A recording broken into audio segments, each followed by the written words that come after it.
শ্রীলঙ্কার বিপক্ষে test series সামনে রেখে আজ প্রথম দিনের অনুশীলন করেছে বাংলাদেশ দল। তবে জ্বরের কারণে অনুশীলনে ছিলেন না মেহেদী হাসান মিরাজ।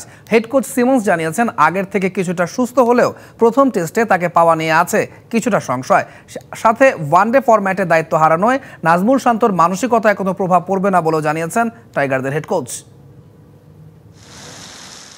গলে দুদিন বৃষ্টি বন্দী ছিল টাইগাররা। শনিবার ভেস্তে গিয়েছিল প্রথম দিনের ঐচ্ছিক অনুশীলন। রবিবার বৃষ্টি কিছুটা কম থাকায় মাঠে নামতে দেরি করেনি নাজমুল শান্তর দল।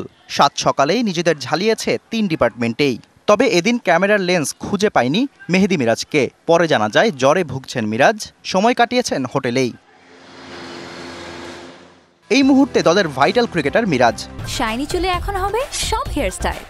সিল্কোর দ্বিগুণ শাইনি চুল প্রতিদিন। গলের উইকেটও সাধারণত স্পিন ফ্রেন্ডলি, যেখানে মিরাজ শেষ পর্যন্ত না খেলতে পারলে কিছুটা দুশ্চিন্তায় থাকতে হবে টিম ম্যানেজমেন্টকে।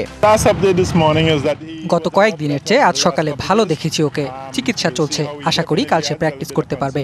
মিরাজকে নিয়ে সংশয় অবশ্যই দুশ্চিন্তার বিষয়, তবে একজনের অনুপস্থিতি মানে অন্য আরেকজনের জন্য সুযোগ। দুদিন আগেই শান্তকে সরিয়ে ওয়ানডে অধিনায়কের দায়িত্ব দেওয়া হয়েছে মিরাজকে। শ্রীলঙ্কার বিপক্ষে টেস্ট সিরিজ শুরুর আগেই এমন সিদ্ধান্ত টেস্ট অধিনায়ক নাজমুল হোসেন শান্তর মানসিকতায় কোনো প্রভাব পড়বে কি? আমি নিশ্চিত এটি শান্তকে প্রভাবিত করবে না। যখন ও মাঠে নামে তখনও ক্রিকেটটাই খেলে যায়। এসব বাইরের বিষয় আমাদের জন্য ছেড়ে দেয়।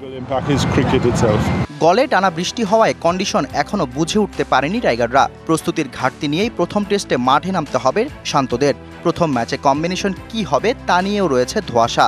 ম্যাচের আগের দিন উইকেট দেখেই ঠিক করা হবে একাদশ। Shahriar Hossain, DBC news desk.